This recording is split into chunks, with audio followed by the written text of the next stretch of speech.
कराची के इलाके गार्डन में कुएं में गिरने वाले 2 बच्चे और उन्हें बचाने के लिए कुएं में जाने वाला प्लम्बर जान बहार। घंटों ऑक्सीजन न मिलने के बायस 3 अफराद जान की बाजी हार गए। लाशें निकाल ली गईं। मकामी अफराद की जानिब से बच्चों को निकालने की कोशिश रस्सी टूटने के बायस नाकाम हुई। बच्चे कुएं पर रखे ढक्कन पर उछल कूद कर रहे थे कि अचानक ढक्कन टूट गया।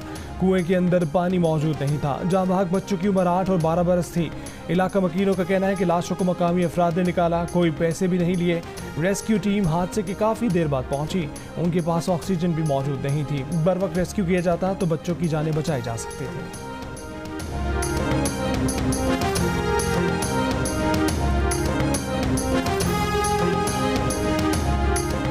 आज से मरतूब हवाएं खलीज बंगाल से मुल्क के बालाई इलाकों में दाखिल होंगी, जिसके बायस आज शाम से मंगल तक इस्लामाबाद, पंजाब, खैबर पख्तूनख्वा, गिलगित बल्तिस्तान और कश्मीर में बारिशें होंगी। महकमा मौसमियात के मुताबिक बलूचिस्तान में 4 सितंबर तक बादल बरसेंगे। कराची, हैदराबाद और सक्खर समेत सिंध भर में मंगल और बुध को तेज हवाओं और गरज चमक के साथ बारिश का इम्कान है।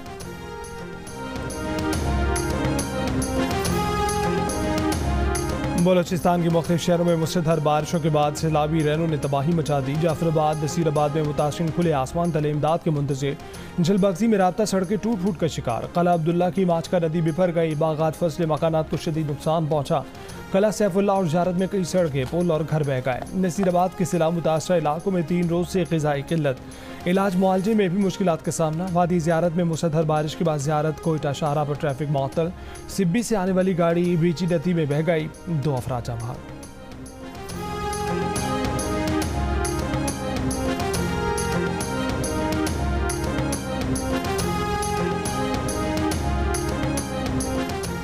सिंध में मंछर झील में तुगयानी पानी सहवन के इलाके छांगरा के करीबी आबादी की तरफ बढ़ने लगा।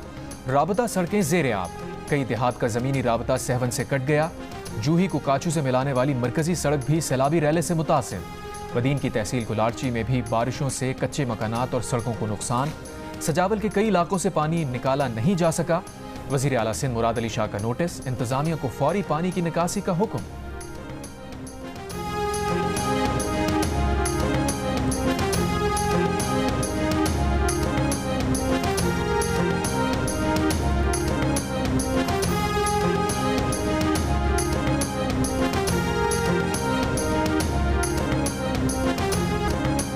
तहरीक इंसाफ फौज से डेडलॉक खत्म करना चाहती है। फौज को मुज़ाकरात की पेशकश कर दी। तर्जुमान PTI रऊफ हसन ने बता दिया, कहा कि डेडलॉक खत्म करने के लिए जो कुछ कर सकते थे हमने किया। उनके दरवाजे एस्टेब्लिशमेंट से बातचीत के लिए खुले हैं। दोनों के दरमियान बातचीत अशद ज़रूरी है। जो भी बात होगी वो आइन के दायरे में होगी। गैर मुल्की मीडिया को इंटरव्यू में रऊफ हसन ने कहा कि इस्लामाबाद का जलसा मनसूख होने पर सामने आया है कि इनफरादी सतह पर लोगों के एस्टेब्लिशमेंट से राब्ते हैं। रऊफ हसन ने यह भी कहा कि बानी PTI ने महमूद अचकज़ई को इजाज़त दी है कि वो सियासी जमातों से बात कर सकते हैं।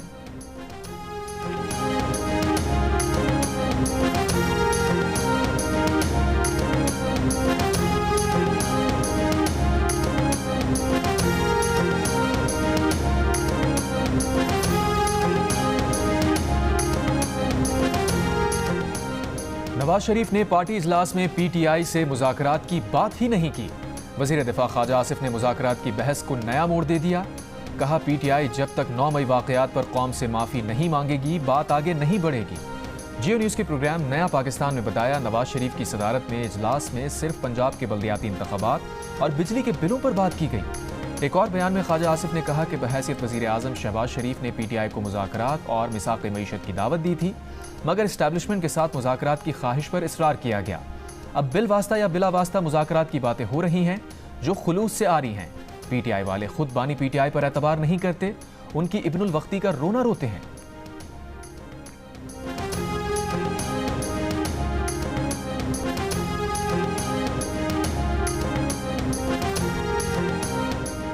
अगर मुज़ाकरात हो रहे हैं तो उसकी शुरुआत और क़यादत वज़ीर आज़म शहबाज शरीफ को करनी चाहिए। चेयरमैन सेनेटर यूसुफ रज़ा गिलानी का मशवरा, कहा कि मुज़ाकरात का होना बहुत अच्छी बात है। तमाम सियासी जमातों बशमूल तहरीक इंसाफ सब के दरमियान मुज़ाकरात होने चाहिए। कौमी मुफाद में वज़ीर आज़म जो भी कदम उठाएंगी पीपल्स पार्टी उनके साथ है।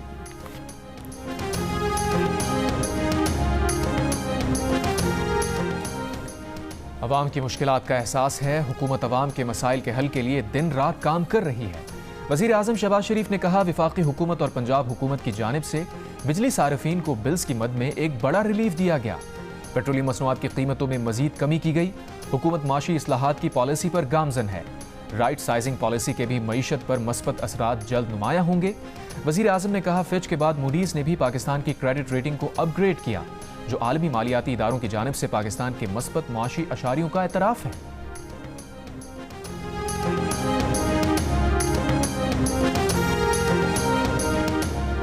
बलूचिस्तान असम्बली का इजलास आज होगा। बलूचिस्तान में होने वाले दहशतगर्दी के वाक़यात के खिलाफ मुश्तरका मुज़म्मती करारदाद दीवान में पेश की जाएगी।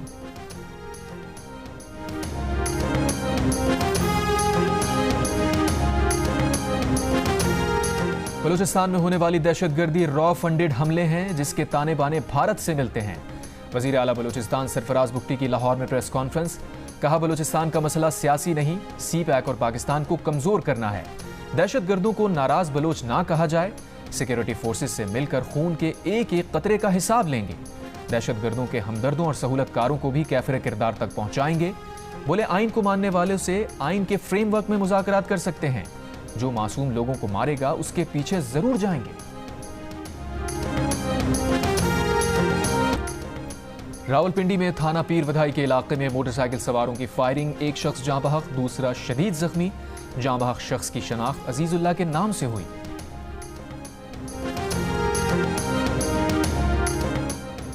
मकबूजा मगरबी किनारे में इसराइली जारी इसराइली फौज की फलस्तीनी मज़ाफ़तकारों से शदीद झड़पें। 5 रोज से जारी इसराइली ऑपरेशन में इस्लामी जहाद के अरकान समेत 27 फलस्तीनी शहीद। अल खलील शहर में मुसल्लह अफराद की फायरिंग से 3 इसराइली पुलिस एहलकार हलाक। जनीन कैंप में महसूर फलस्तीनी खुराक पानी और बिजली से महरूम। गजा में अक़वाम मुत्तहिदा की इंसदाद पोलियो मुहिम का आगाज़। इसराइल का वैक्सीनेशन के दौरान हमलों में वक्फा देने से इनकार। इसराइली तैयारों की गजा शहर के पनाह गुज़ीन स्कूल पर बमबारी, 11 फलस्तीनी शहीद। इसराइली फ़ौज के शिमाली और वस्ती गजा में भी फ़ज़ाई हमले, 10 फलस्तीनी शहीद। रफ़ा शहर से 6 इसराइली बागियों की लाशें बरामद। हमास का कहना है कि ये रगमाली इसराइली हमलों में हलाक हुई।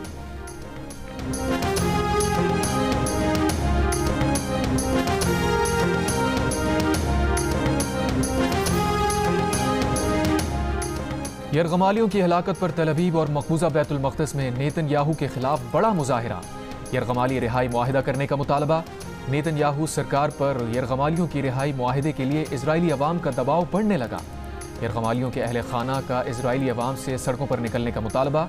मुल्क बंद करने पर जोर। तल अवीव में लेबर यूनियन ने आज हड़ताल की कॉल दे दी। तल अवीव की टेक्नोलॉजी कंपनीज और सनतों ने भी हड़ताल की हिमायत कर दी। दारुल हुकूमत का बिन गोरियान एयरपोर्ट भी आज सुबह से बंद रहेगा। इजरायली अपोजिशन लीडर का भी हड़ताल की हिमायत का ऐलान। इजरायली वजीर खजाना ने हड़ताल करने वालों को तनख्वाहें ना देने की धमकी दे दी।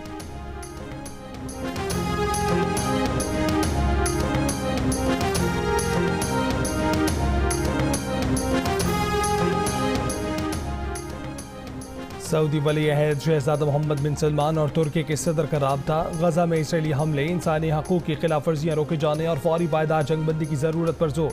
सऊदी वली अहद का मिस्र के सदर अब्दुल फतेह अल सीसी को भी फ़ोन। मोहम्मद बिन सलमान का इसराइली जारहियत रोकने के लिए अरब इस्लामी ममालिक की कोशिशों की ज़रूरत पर जोर। गजा और मगरबी किनारे में इसराइली ऑपरेशन रोकने का मुतालबा। इसराइल गजा तनाज़ा फ़लस्तीन के दीगर शहरों में फैलने पर कैथोलिक मसीहों की रूहानी पेशवा पोप फ्रांसिस का इजहार तशवीश। फौरी जंगबंदी, गजा के लोगों को पोलियो और दीगर बीमारी से बचाने की अपील करती है।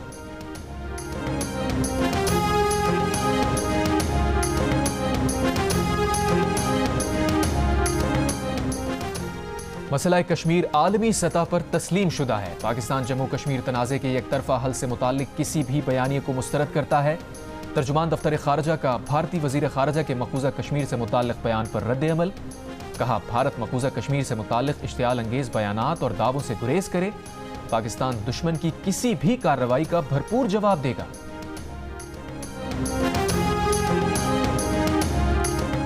ईरान के साबिक सदर इब्राहिम रईसी के हेलीकॉप्टर हादसे की वजह खराब मौसम करार। ईरानी फौज की आला तहकीकाती कमेटी ने हादसे की हतमी रिपोर्ट जारी कर दी। तहकीकाती रिपोर्ट के मुताबिक इलाके में गहरी धुंध के बायस हेलीकॉप्टर पहाड़ से टकराया। साबिक सदर रईसी का हेलीकॉप्टर मई में आज़रबाईजान सरहद के करीब गिरकर तबाह हो गया था।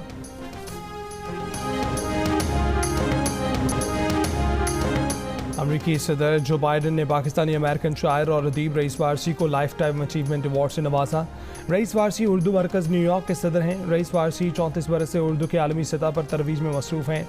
उन्होंने उर्दू को अक़वाम मुत्तहिदा की सरकारी ज़बानों में शामिल करने के लिए पहली उर्दू कॉन्फ्रेंस का भी इनेकाद किया था।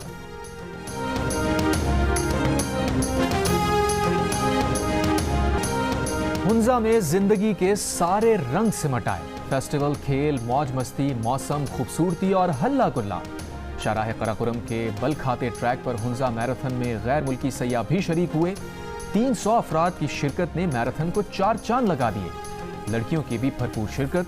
21 किलोमीटर कैटेगरी में फैजान फैज कामयाब रहे। खवातीन की 10 किलोमीटर रेस निदा करीम ने जीत ली। इवेंट के अख्ताम पर सकाफती रक्स भी पेश किया गया।